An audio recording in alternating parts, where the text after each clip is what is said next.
Hello and welcome back to Suspended Fanimation. I'm your host, Dennis Bithoulkas, and it's time for Resident Alien, Season 1, Episode 4, Birds of a Feather.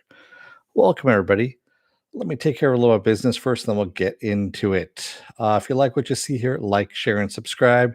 If you're still on the fence about subscribing, take a look at the video that pops up at the very end here. And if you like what you see there, hit that subscribe button there. Basically, what YouTube does takes the algorithms of all the stuff you've been watching and tries to match it as best as possible. One of the videos, my vast video library, and pops it up there just for you.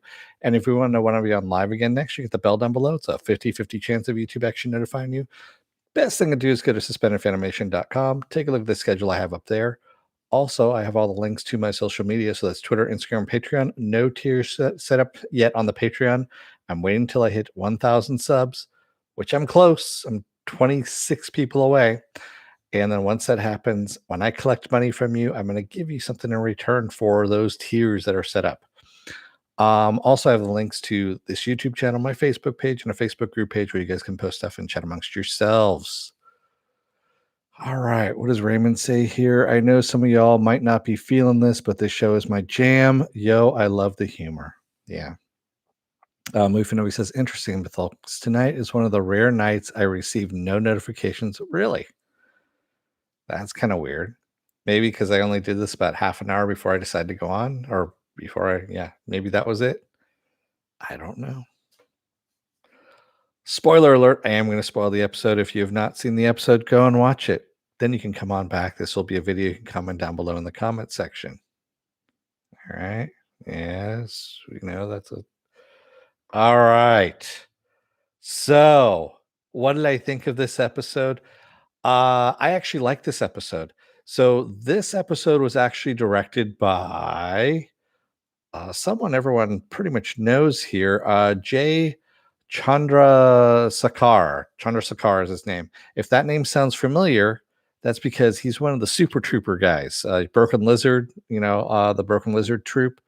This is the only episode that he directed out of this series, but there was a bit of change of tone in this episode. And I know they dumbed Harry down in this episode a bit too. Maybe that's it. There's the whole Simpsons thing where the first season, or maybe even two, Homer was kind of like living in the real world in a way. And then about season 3, they made Homer just dumb, like really dumb, and doing stupid shit where he could just defy physics and everything like that. Well, it's a cartoon, so of course. And it made it so much better. It made it actually funny, like really, really funny. And it opened up a whole world of hijinks. So I'm wondering if that's kind of what they did with Harry in this one. They kind of dumbed him down a little bit in order to elevate the townspeople a bit. That's the other thing too in this episode is they actually give you a little bit more backstory, a little more something to chew on with the townspeople too. Raymond, it says Alan Tudyk could dial it down a notch, though. Yeah, the dumbness was a little bit much, especially the burrito when he walks in and he just kind of grabs the burrito. I mean, it was a total Homer Simpson moment. It's the burrito that it's the burrito that Asta brings in for her illegitimate daughter. Yeah, and he just sees it sitting there after she leaves, and she'd already bitten into it too.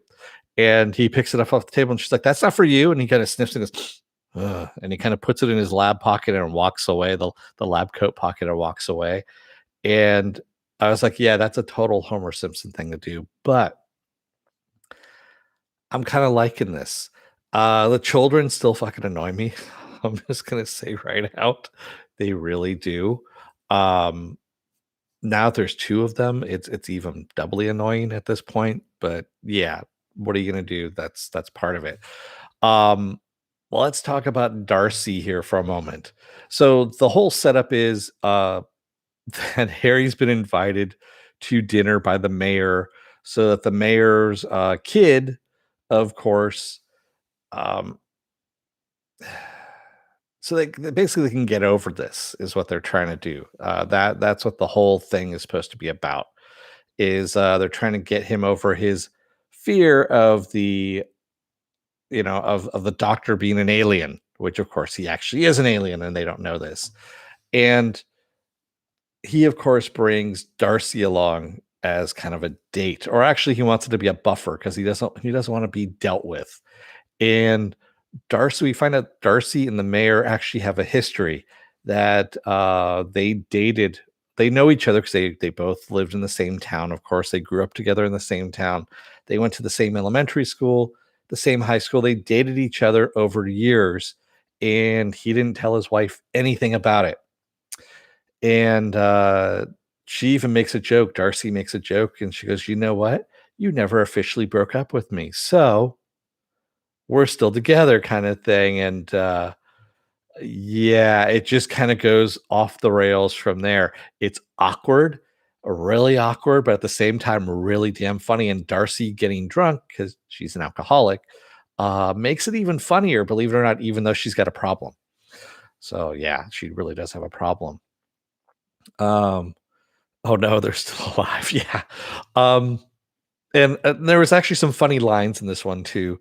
The whole thing with the sheriff being outside saying, "Yeah, I feel in my balls that the body washed up on the shore," and he goes, and Harry says, "Your balls are just nuts," and everyone kind of looks at him and starts laughing. And I mean that he makes the unintentional joke that your balls are just nuts. Um, it was really damn funny. And yes, Apple Crow, I love the Cheers opening too, where he's dreaming and he's perplexed that he's actually dreaming. But yeah, you have the Cheers opening where he's going through the town and everyone's high-fiving him and welcoming him and everything. And he's got an alien wife and an alien kid, and he gets delivered the package of the bomb, of course, and it goes off, and we just see people disintegrating. It doesn't do anything to dogs. It's just human beings that disintegrate. And yeah, he is becoming more and more human at this point. We also learn a little bit more about Harry too when he goes out to the Indian reservation, the Native American Indian reservation, I should say, and he's going to administer a steroid shot to Astra's grandmother, and they're having a birthday party for her niece. That's what it was, yeah, for Astra's niece, and he lets the cat out of the bag that her daughter, of course, is the one that is working at the doctor's office there, and in front of her dad. And yeah, her dad kind of freaks out a bit. She freaks out a bit, and Harry just kind of matter of factly says, he goes, "Yes, it's a strong resemblance. Anyone can tell that you're related," kind of thing. And that whole dynamic, even though it's the drama in the part of the dramedy, I didn't mind. I actually kind of liked it. It was handled well, and wasn't overly played. I mean, it could have gone on a lot longer and it didn't, thanks, to the director on that one. But yeah, that was actually something that was very well done. Uh, is there something wrong with me if I'm attracted to Darcy's personality? No, she's actually really funny. She's a good bartender in a way. She's also a jock. Really, she's a former Olympian, and yeah, she's a failed Olympian, is really what she is. And she has her problems, but she's actually a decent person and just needs some help, really, is all it is. Carl M says, "Love hearing about Alan doing well. Love following the chat stream." Me too. Apple Crow says, "I love that line, even when we're not okay, we're okay." Yeah. Yeah. So, and by the way, I've said this before. I love the guy who's playing her father, Gary Farmer, who's been in pretty much every Jim Jarmusch movie known to mankind, and or that Jim Jarmusch has done, and that's kind of awesome that he's got a bigger role. He's actually saying full lines, full sentences instead of what Jim usually gives him, which is usually like one or two lines. But yeah, the whole thing of her father basically saying that she ran away, that he would have accepted her, that she could have brought the daughter with her, and they could have lived there. Instead, she ran away with the biker. So we even get that Astra created her own problems early on in life. She ran away from stuff instead of dealing with it. And yeah, so that going on. And then we find Harry's big reveal is that he had a wife at one point on the other planet that he was on, and she died, and he took this job as kind of a way to forget about it, to kind of, yeah, to kind of get out of it. And now he's missing home. Uh he's seeing what human beings are like together, and he's having qualms about all of this now at this point. And we find out that the two people that were, of course, that killed the cowboy in the last episode are actually government agents. We get confirmation that they're government agents, that they are trying to find the alien because the general wants the alien and the technology that's involved with that alien, of course. And yeah, and I love the line. What's he gonna do? Is he gonna just walk right up to us? And of course, he's in the bathroom in the stall right next to him, and the whole line about, "Do you shiver when you pee?" Yeah. Oh, good. I thought there was something wrong. And the other line that made me fucking laugh was when Harry kisses Darcy. Well, that kiss, whatever it was, that he licks her face, and she goes, "That, strangely enough, is not the worst kiss I've had." And she leaves, and he looks down, he goes, "Oh my god, my penis has rigor mortis. It's dying." Oh, that fucking just made me laugh. It really did. That was pretty damn funny. Um, I noticed that earlier episodes were directed by Tom Paris. Oh, okay. Um, I was wrong about that. I was expecting aliens. I was expecting aliens. Well, I was kind of on the fence. I was like, okay, they're either aliens or they're government agents. They're one or the other. Because the one guy was acting too human and she was not acting human at all. So it could have gone either way. So it was a 50-50 chance, Apple Crow. It was, it was a crapshoot. You took one side, I took the other of the coin. Raymond says MIB probably, but they could still be aliens working for the government. Possibly, maybe, we don't know. We'll find out. And then, of course, we've got the kids. By the way, who the fuck leaves their keys in the car? I mean, I know it's a small town and everything, but we've already established that the kids in the town, the teenagers and stuff like that, do bad shit and have crimes and stuff like that. And so I wouldn't leave my keys in the car. And yeah, so Sahar ends up, of course, taking the keys, getting getting copies made. And that was actually another funny scene, I have to admit, when she's in the the general store, and the cops are, of course, right in front of her in line. And the deputy turns to talk to her, and she's like, "Don't talk to me. I'm buying tampons and I'm embarrassed." Oh, and let's talk about the deputy as well. So, yeah, Deputy Liv getting, of course, shouted down by the sheriff. That's not evidence. And basically, he's going through mansplaining to her why the doorknob, which was ripped off of Harry's door, yes, and is in the lake, couldn't be from anything. It isn't evidence because it could be from a houseboat, which everything else that's on the table could have been from a houseboat as well.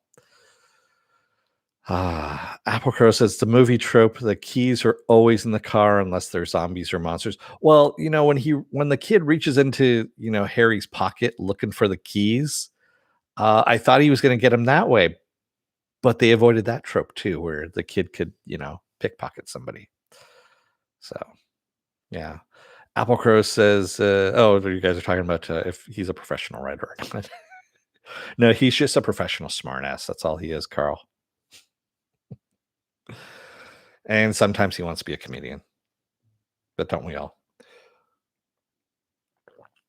So, yeah. So, of course, they end up breaking into his place and finding the little disc, and with the apple floating on top of it. And of course, they both touch it. They get shocked, thrown back.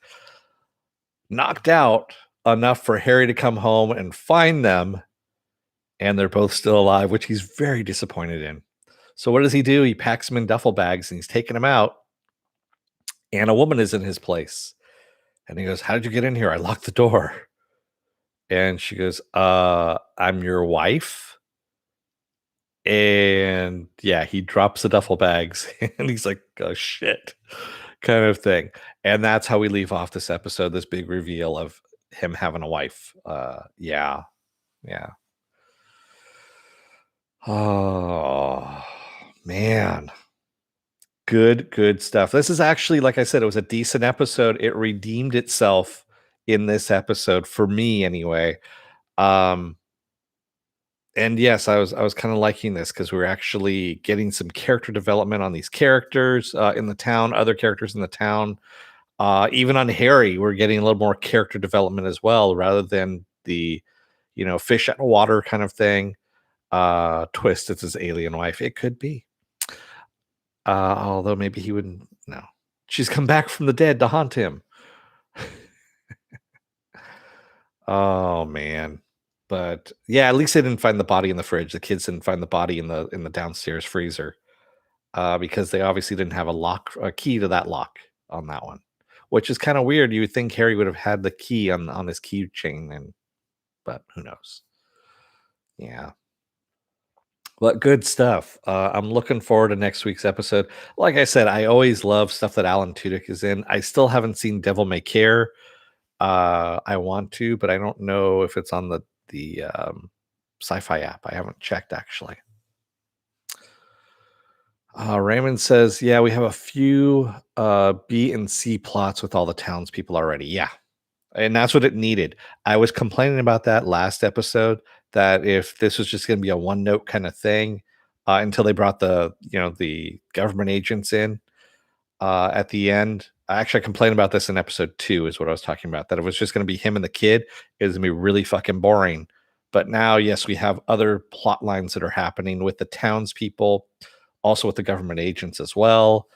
Also, Harry still needs to find his device before they find it. There's a lot of stuff going on. Are his people going to come looking for him at that point too, because he was on a mission? It was a job. He even says, he took this job in order to do this. So are his people going to come looking for him because the job isn't complete? What's going to happen? And what's going to what are going to be the consequences of that?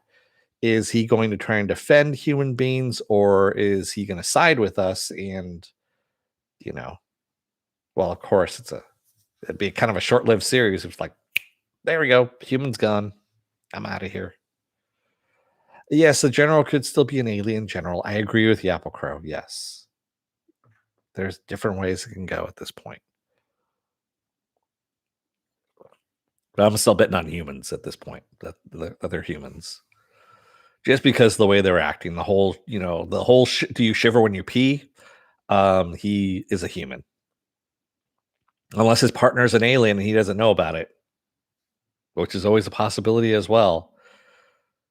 Maybe the partner is his wife. It's Harry's wife, and she's back from the dead, and she's taken on the job to find him, and her ship crashed too. And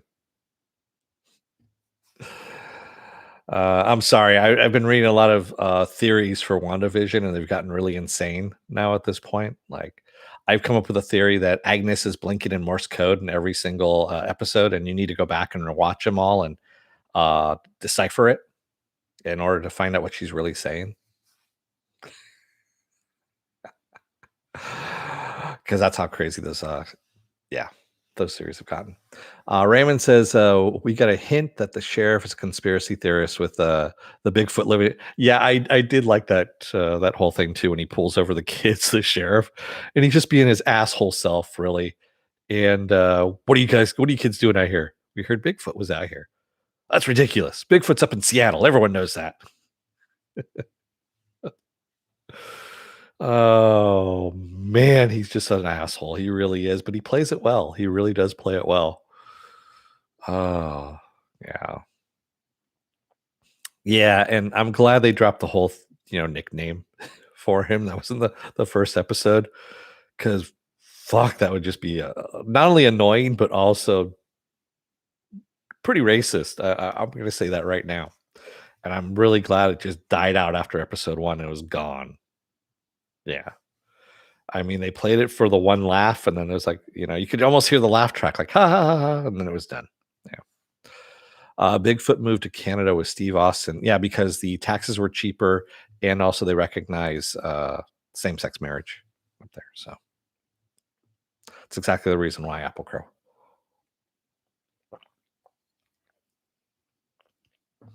Actually, I take that back. The taxes are more, but you get more for your taxes. That's what it is. Socialized medicine. Sorry, I digressed there for a second. I kind of reverted for a moment.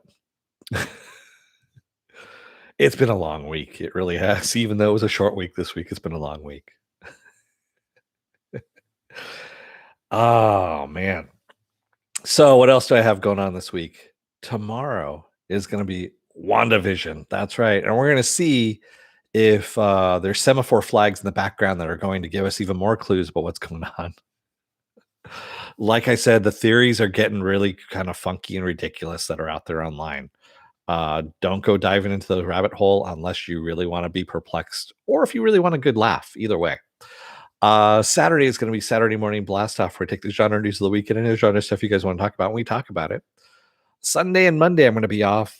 Tuesday, I'll be back with Is It Worth My Time? And this time around, it's going to be Genlock. Genlock, which is an animated series, which is on HBO Max right now. So, yeah.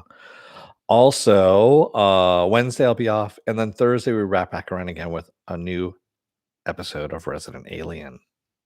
All right. Applecrest, I'm in Texas right now. We're all blaming our issues on socialism, even though it was a rampant deregulation. Yeah, it was capitalism, not socialism. That's what did it. It was rampant capitalism, Apple Crow. Hopefully you're doing okay out there, man, and keeping warm. I mean, obviously you have power, unless you're doing this on your phone. I don't know what's going on. But yeah, hopefully you're staying safe out there too. So who took the prescription pads? Darcy? No, it was the girl. Yeah. I really doubt Darcy was the one that she's pretty drunk most of the time. But I would say it's Astra's daughter. She had the means to do it, and also, I mean, Harry's right. When he came in and he goes, "Of course she took it." you know, she had the means, she's at the right age, all that kind of stuff. So yeah. Yeah. Oh man. Wow. That sucks, Apple Crow. Well, not for you, obviously, but yeah, for your neighbors.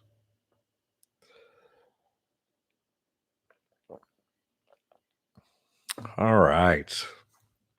So I want to wrap things up here. Thank you to everybody who joined me tonight in the chat, and thank you if you made it this far in the video. If you're still on the fence about subscribing, take a look at the video that pops up at the very end here. And if you like what you see there, hit that subscribe button down below there. And while you're down there, if you can, hit that like button and the share button as well. And if you want to know when I'm on live again next, you hit the bell down below. It's a 50-50 chance of YouTube actually notifying you.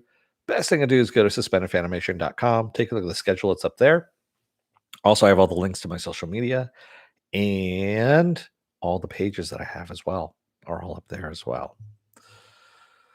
So, yes. Hey, Pen, you made it. All right. Applecrow says, I'm personally safe, but about 1/3 of our city is on boil water nose. Ooh, that sucks. Yeah. Man. Stay safe out there, man. And stay warm too. I know there's more storms coming this way, so or your way, I should say. I'm in a temperate zone. So the chilliest it got here was I think it dropped into the 40s at night. No, I take that back. It dropped down to 39. That's right. 39 degrees Fahrenheit. That was about as low as it got. And that's all I really wanted to go to. So, oh, no problem, Pen. No, I was just kind of surprised to see you. That's all. That's why I was like, hey, you made it. It's always good to see you. All right, I'm gonna let you guys go. Thanks, everybody. I will see you again tomorrow for WandaVision. Until then, don't let the door hit your ass on the way out.